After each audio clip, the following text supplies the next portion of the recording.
মানে বাংলার বাইরে যদি কেউ বাংলায় কথা বলে, বিশেষ করে সে যদি মুসলমান হয়, তাহলে তাকে বাংলাদেশি বলে চিহ্নিত করে দেওয়া হচ্ছে।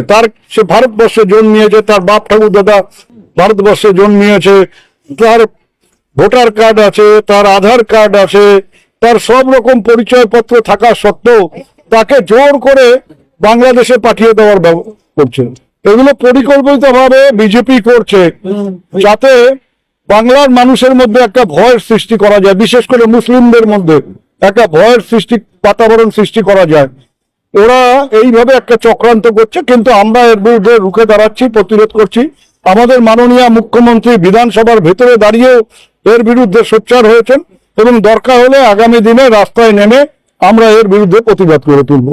জানা যাচ্ছে যে এর মধ্যে কিছু মহিলাও এবং হচ্ছে বাবা কোনো মহিলা বিয়ে দিয়ে না, মানে মহিলার বাচ্চা তো তার তো জ্ঞানই হয়নি, তাকেও বলছে পুশব্যাক করে বাংলাদেশে পাঠিয়ে দেবে।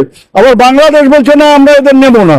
কেন নেবে? তারা তো বাংলাদেশি না, তারা তো দেশ ভাগের পরে কেউ পূর্ব পাকিস্তানে যায়নি, তারা ভারতবর্ষের মাটিতে জন্মিয়েছে। এই দেশকে তারা নিজেদের দেশ বলে মনে করে, আর জোর করে আমি তাকে ভারতবর্ষ থেকে তাড়িয়ে দেওয়ার চেষ্টা করব, এটা কেউ মানবে না।